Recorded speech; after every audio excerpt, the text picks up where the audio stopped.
Thanks for staying with us. Now, hypertension is killing more adults in Ghana than any other disease, according to statistics from the Ghana Health Service. Many of the deaths could, however, have been avoided if the victims found out about their condition and took steps to manage it. That is why doctors at Nkwanta in the Volta region have come up with an unorthodox but very effective way of identifying hypertensives so they could be given care in good time to keep them alive. Seth Kwame Boateng has more in this report. We used to see cases that were more of infectious disease. Meet Dr. Lord Boateng, Nkwanta North District Health Director. We are seeing lifestyle diseases like hypertension, like diabetes, like... Realizing the rather high blood pressure statistics in this part of the Volta region when he assumed office 4 years ago, he decided to use whatever means possible to reverse the trend. But until people showed up at the hospital to be screened, it was virtually impossible to pick out those with high blood pressure and who are likely to be hypertensive. The proportion of people who come to hospitals, let's say for every 2 people who come from the community to hospital, there are about maybe 10, 20 people who never come to the hospital. How do I get to know their blood pressure? We needed to find an innovative, community-safe space where people can go and check their blood pressure. This meant touching base with hairdressers and barbers in the Nkwanta district for special training. Whereas they were using doctors to screen for blood pressure. So I challenged my team and said that we can train the barbers and then use them to check blood pressure. And the barbering shop is a very unique place. It's a place of trust. Most likely you go to your barber again and again and again. You go and then that's where the hottest gossip is, that's the hottest football tips are, that's where the hottest, politics is discussed. And people, the things that people tell their barbers, they sometimes don't even tell their doctors. And this is what we wanted to harness, this community trust space. I want to take advantage of it to reach to the community. So we set a memorandum of understanding, trained them, gave them some form of certification. When we realized that they were up to the task, then we did a big outdooring right here in the hospital for the community members to know that these ones are trained. 9 barbers and 8 hairdressers have had this training. They have been handed a digital blood pressure monitor. Oh, if you say no money, because I'm seeing a nurse for by your children, some dear fantasy and sana. Yes, ye, Jumano. Hajia Adams is one of the hairdressers trained to check the blood pressure of her clients, and they don't have to pay for that added service. Say, yeah, make a chance a normal, but say, Kosro Kakra, make a chance say, men can be a chance on connect and some check into say, Tisa. Let me say, I won't call hospital. A honor medical children, but I mean to mean Paimon country. I used the opportunity to get a quick check.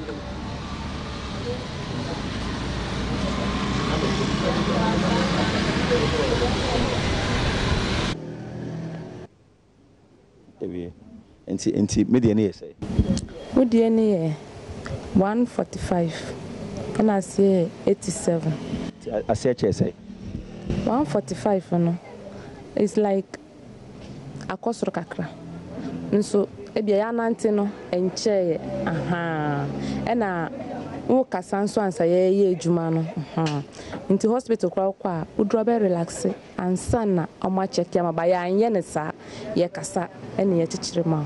When they check it for you and it is high, you are not declared hypertensive. You are told that your blood pressure is high. You are given a referral chit, and then you come to the hospital, and then the hospital then will determine whether this is an isolated rise or a chronic rise. Prosper Kwame Deka, a barber, also offers the same service to those who come to get a shave.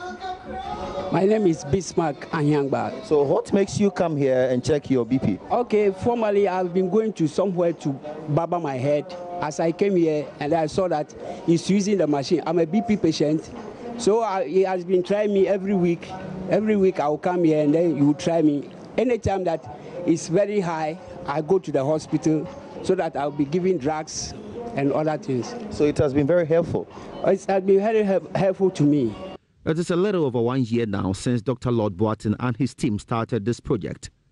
In the first 4 months, about 3,000 people got screened and have become ambassadors convincing others to also get screened.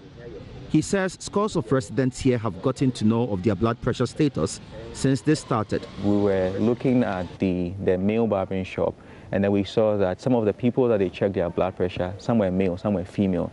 That wasn't surprising. Then when we look at the female data, we saw a good number of males going to the saloons, and we began to ask why. Women were dragging their husbands to the saloons, and it was so nice. And sometimes the man goes there, he's waiting for the wife.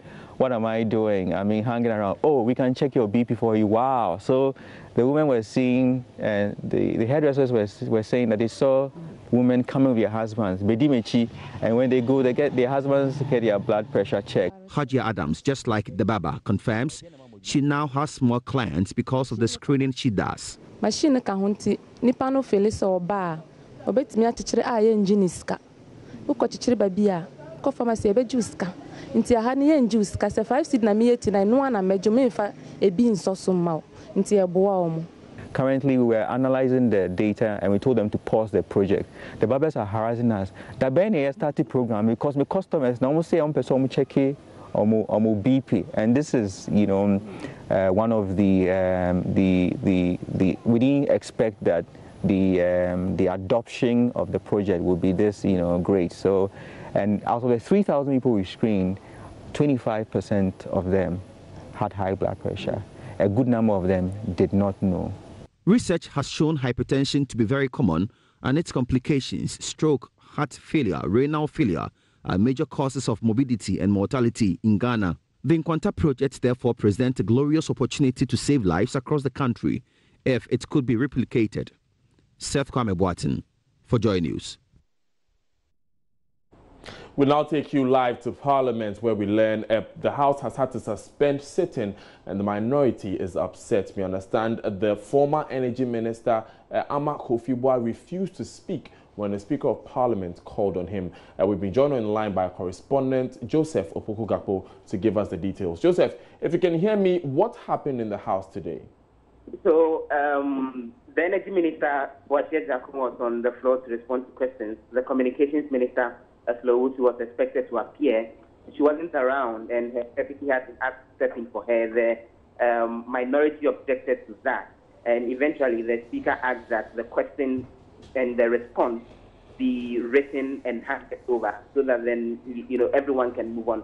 The minority were unhappy with that, and so when that issue generated some controversy earlier, the minority leadership, Muntaka Mubarak and his deputy minority chief whip, that Ahmed Ibrahim, wanted to draw the Speaker's attention to that. But the Speaker said, well, they are done dealing with the question time and they have to move on to other issues, specifically the commencement of the debate. But Muntaka insisted he had some intervention, and the Speaker had called Emmanuel Kofi-Boah, who is a member of the minority side, to go ahead and begin the debate.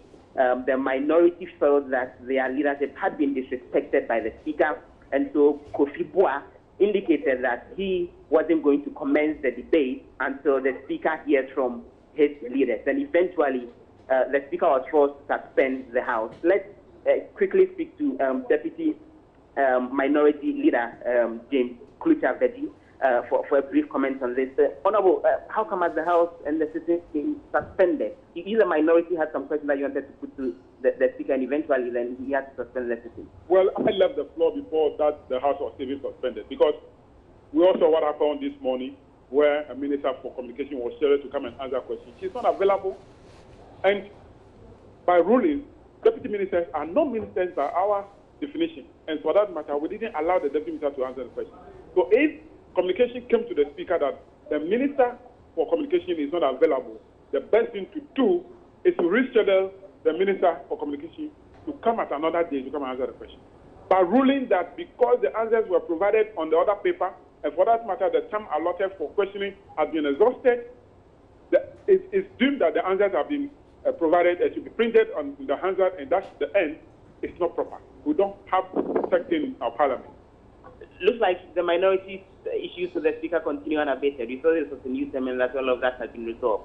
And to the extent that some of your, those on the minority side think that even what led to the suspension of the sitting was disrespect for the minority side, which was how come he didn't call the leadership to raise the issue. How do you get business going, going forward, so that then these issues would not continually halt in the business? Business to go on. I'm just walking to public accounts.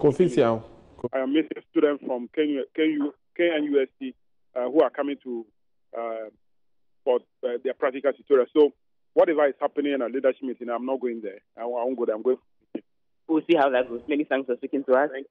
James Klusia-Veggie is the deputy minority leader. So what again I can tell you is that a while ago, the leadership on the side of the minority, including the chief whip Muntaka Mubarak and his deputy Ahmed Banda, walked into the office of the speaker. Well, their efforts to settle what generated the controversy in the first place, so that then sitting can resume. Can I understand anything from what the Honorable James Klusia-Veggie was saying? It is unclear what time the sitting will resume. No, the interesting bit is that when the speaker suspended the sitting, he didn't give specific timelines on when they would return, because usually you will hear him give the indication that we are suspending sitting, we are back in an hour, we are back in 2 hours, we are back in 3 hours. This time around, the suspension was quite abrupt, and he just indicated that, well, they have to hold on to any further deliberation so they can go resolve the concerns of the minority.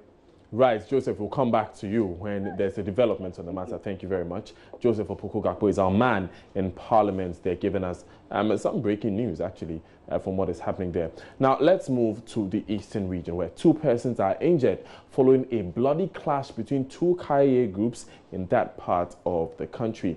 Now, this happened in a capital, Koforidua, on Thursday. 14 of them have been arrested by the police. Information reaching us indicates that 2 porters were fighting over luggage, and it's degenerated into an all-out clash. Correspondent Kofi Siao is on the line from Koforidua with the details. Kofi, how did this fight begin exactly? Well, it happened around 5:30 yesterday evening, and a so many bound bus had arrived at the Kumasi station. So one of the local headquarters was very close to the lorry, and so he tried taking the luggage. But one of the Mamprosi headquarters, who was also around, tried to fight him over the luggage. He was insisting he had the right to carry the luggage. That resulted in a fight between the two, and the local headquarters was able to overpower the Mamprosi man. And some few minutes after that fight, about 20 Mamprosis were also seen with clubs and other weapons heading towards the station to, engage the local headquarters in the fight. So they fought for some time, but some onlookers who were there called the police in to intervene. So currently, as I speak, 2 people got injured, and the police were able to arrest 14 of them. So how are the injured faring now? Well, as of yesterday, the police had issued some medical forms to them to visit the regional hospital in Koforidua. I'm yet to find out their state now. Hello? Right. Tell us about the status of these 14 arrested persons. Well, these are young guys who indeed yesterday confirmed to me when they were at the counterback of the police station. They really confirmed to me that they are Mamprosis who are from the north. All 14 of them? Guys. They are age between, say, 18, and the senior among them will be around 30 years. Are you saying all 14 of them are Mamprosis? Yes, that is what they told me. Right. And are they still at the police station? Yes, the station officer, Chief Inspector Ebenezer Seti, who led the arrest, said they are going to keep them till they finish with the investigation. So from there, they will make sure they prosecute them. Right. Thank you very much, Kofi Siao. He's our man in the eastern region, bringing us that update there on the fight between two Kaye groups. Now, Chairman of the National Peace Council, Most Reverend Professor Emmanuel Asante, says it's not the job of the Peace Council to be chasing criminals and people who are infringing on the laws of the land. According to him, institutions put in place to fight vigilantism and land guards must be diligent in the execution of their work. He spoke on the back of the handing over of office logistics from the UNDP EU to the National Peace Council. Talk about peace, and we would expect that peace will prevail in all situations, that we do not use, brute force to even demand something that is ours. Land guards are hired by people to protect their property or to snatch from other people. But we think that we need to go the way of the rule of law and use the law to seek what is ours. It's not just a matter of you giving speeches here and there. A lot of peace work is done covertly. These are not things that you just come into public and brag about. And so a lot of people say, they are not saying this, they are not doing that, but that's not the nature of the Peace Council. Ours is not to call the press to ourselves for people to see what I'm doing, but we do it underground. Of course, criminal actions must be addressed by the police. It is not the Peace Council's responsibility to be chasing armed robbers, to be chasing people who are infringing on the laws of the land. Our job is to ensure that dialogue takes place so that what can spark off, violent clashes doesn't really happen. The kinds of vigilantism and other things that you're talking about, you need to raise a question. Are these legal institutions? Do we also have to go and talk to the armed robbers? I'm not too sure about that. We have institutions in place, and we would expect that the institutions will be able to deliver the goods. Now, we'll stay with the chairman of the National Peace Council because Reverend Professor Emmanuel Asante is unhappy about the police's failure to deal with increasing cases of political vigilantism in the country, despite the president's directives prompting them to do so. He says the president's orders are falling on deaf ears. He raised these concerns when he joined top security minds to discuss the phenomenon at the 3rd edition of the Accra Dialogue Series, themed The Scars of Vigilantism, a legal or political question. There's more in this report.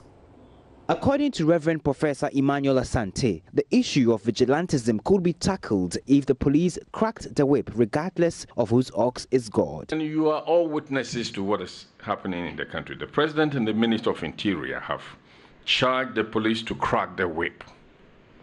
All these have fallen into deaf ears. The police have a mandate to prevent and detect crime, to apprehend offenders, and maintain public order.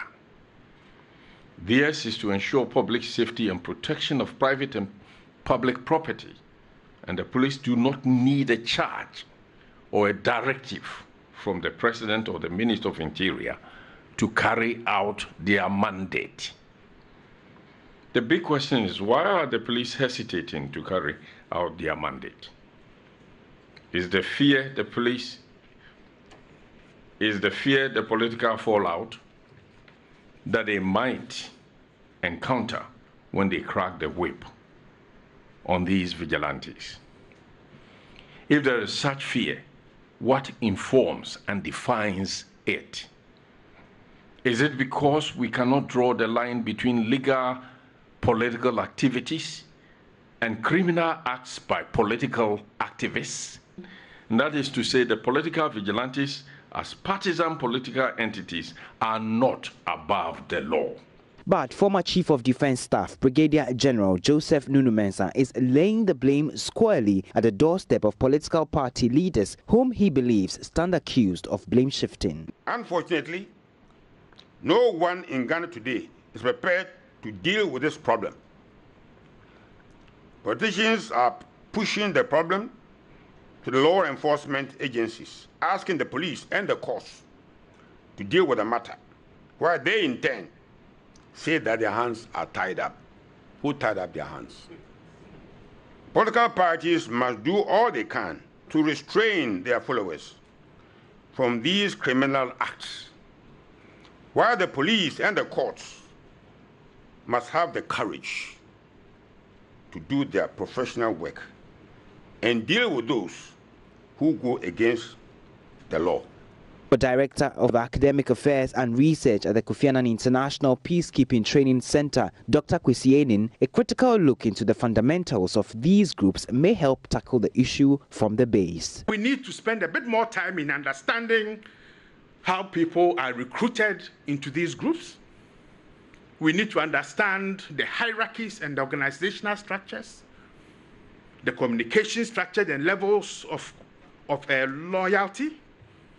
We need to understand methodologies for mobilization and indoctrination, and finally, the multiple roles that violence serves. But there are two missing links that will transform PVGs into the kinds of challenges and threats that we've seen around. One is the lack of extremist ideology, and two, radicalization. But we shouldn't fool ourselves that this goes beyond the legal and the political. This now challenges our very survival. And with the guns, with the explosives, all in abundance, and with a group highly motivated, we need to ask some tough questions, and we need to find some tough, unpleasant answers.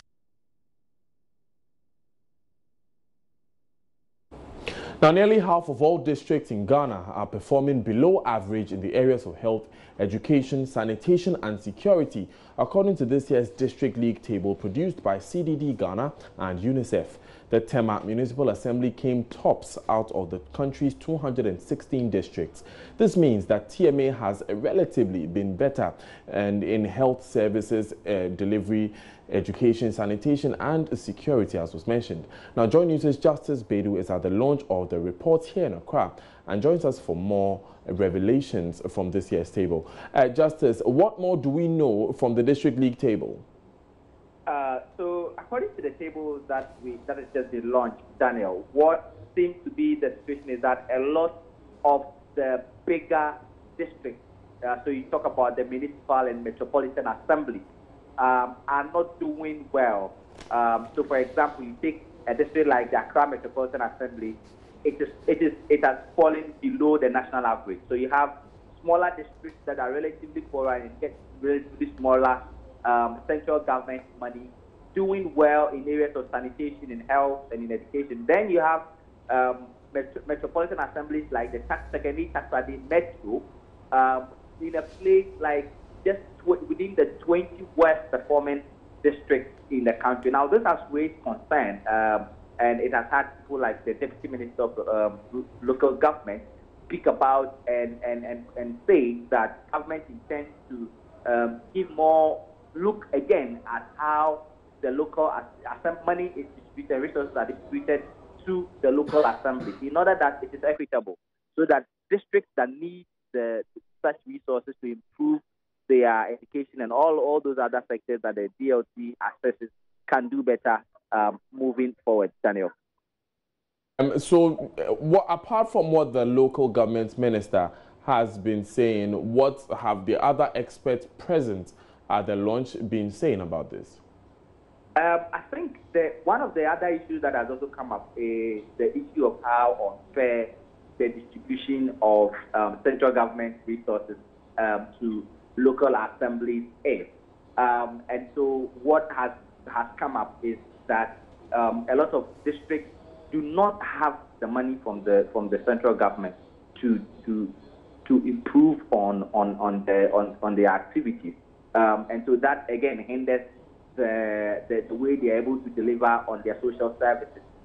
One of the key issues as well has also been how, for example, they are able to get access to the information in the first place. The CDD, the researchers from CDD have spoken about how difficult it is accessing information from the local assemblies, and that again goes to impede how the citizenry is able to engage with the leadership at the district level and all of that. So yeah, these are all issues that have come up in this year's league table, Daniel.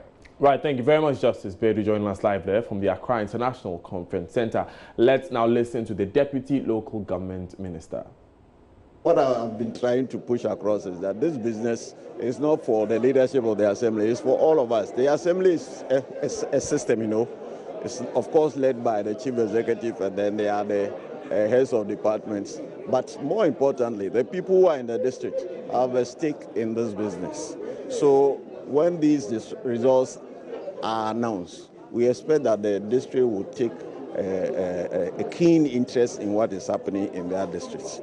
It's a social accountability tool, and all social accountability tools are meant to assess what is going on, so that the people would have an input in whatever is going on, so that together we can be able to change the situation. So where the performance was not good, in my own district, the results previously were 104. Now we are 180. It means that something fundamental has to be done with my municipality. There are areas of concern, you know. For instance, if you look at the municipalities as against the districts, the general picture is that the municipalities were not doing too good. And still watching Joy News today. Don't go anywhere. There's a lot more to come in.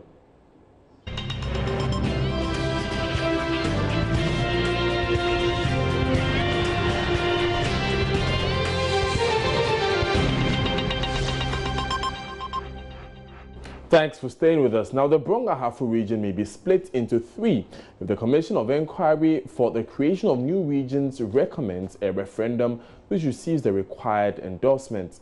Two petitions from different parts of the region are currently before the Commission, all seeking a new region out of the already existing region. Petitioners from the Ahafo Pass today appeared before the Commission. Chairman of the Commission, Justice Stephen Broby, explained the nature of the two petitions before engaging the petitioners. The northern part of Volta region, now seeking to be a region on its own, used to be part of the northern region before Ghana became independent in 1957. It was during the carving out of the Upper West and Upper East regions that it was added to the Volta region. The chiefs, supported by some of the prominent residents of towns in that part of the region, namely Kwasa, Kajebi, Buem, Kratin Chomro, Jasekine, are the ones pushing for the creation of the new region. Their main argument, according to Secretary of the Joint Consultative Committee on the proposed OT region, Kweku Adia, is that development has eluded them for far too long. Of cocoa production in the area from colonial times to date, and you go to see that there is nothing there, you weep from our people. You weep. You weep. So basically, when we say we want development, we want jobs, we want our people also to be placed in good positions. You know, when you hold good positions, top positions, you have influence, and you can help the young ones, the youth. If you don't have people from there, how do you do it? We are not dealing in hypotheses. We are dealing with facts. What all that we are saying is speculation. What is the evidence? It is only for one reason. The place has been left undeveloped. It contains population of over 700,000, substantial number, and they are not developed. They are not getting, you know, like the examples I've mentioned. So many examples, you see. And normally, it comes to a time you can say we will not bear it again. You see, we are not a violent type. That is why we want to go the constitutional and legal means. You see. Chairman of the Commission, Justice Stephen Alan Broby, urged all petitioners to let the supreme interest of Ghana inform their pursuit. This is the first time that the provisions of Article 5 of the 1992 Constitution on the creation or alteration of a region have been invoked. There is therefore a duty on all of us to ensure that we chart a course that is ultimately in the best interest of our people. Petitioners from the Brong-Ahafo region are expected to appear before the Commission on Thursday. Now, moving on, the Nurses and Midwifery Council has expressed anger at the imposition of non-members as principals of the various nurses and midwifery colleges. President of the association, Dr. Nkwanta Doctors, has called for a halt to such practices to avert a counter-reaction from the association. He was speaking as the ongoing 16th Biennial Congress in Cape Coast. Richard Kojo was there and has filed the following report. For both the rich and poor, to do good and not to hurt, to save lives. The outrage of the Ghana Registered Nurses and Midwives Association stems from the fact that some political hands are at work in the affairs of the nurses and midwifery institutions. At the association's 16th Biennial Delegate Congress underway in Cape Coast, President of the association, Dr. Nkwanta Doctors, called for a halt in such practices before the association meets such political hands with their troubles. The powers and authorities grant favors to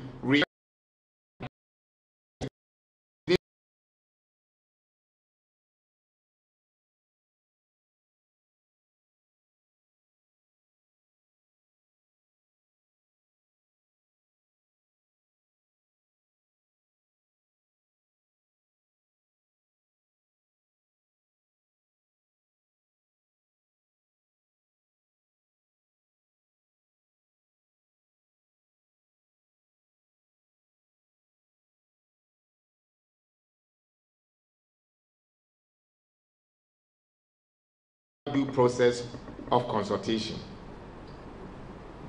Nana Chairman, a case in point is the recent appointment of a principal of a nursing training institution who is neither a nurse or a midwife. And therefore, such a person does not hold a nursing and midwifery council professional identification number. And yet, he leads a team to train nurses and midwives. Using this platform, Nana Chairman, the GRNMA calls for the immediate removal of the said principal before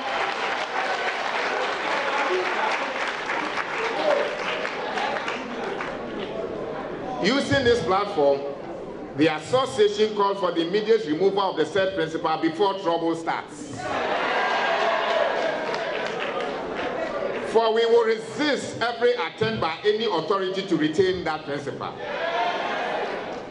We also use this opportunity to call on the Ministry of Health to speed up the arrangement to institute the next governing board of the Nursing and Midwifery Council. Dr. Nkwanta Doctors is also calling for a total overhaul of the nursing and midwifery sector to enable the health sector have the best of professional care that can provide better health care.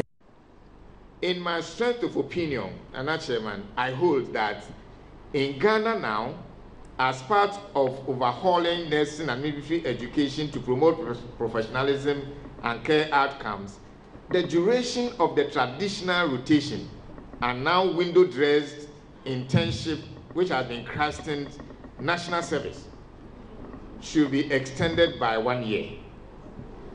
This is what I will call a period of purposeful nursing and midwifery apprenticeship.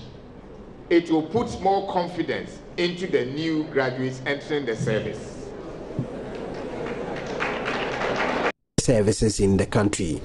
The Congress comes to a close on Saturday, and delegates are expected to deliberate on the welfare of its members and also deliberate on modern technological trends that could help the health sector grow. Richard Kojo, Joy News, Cape Coast.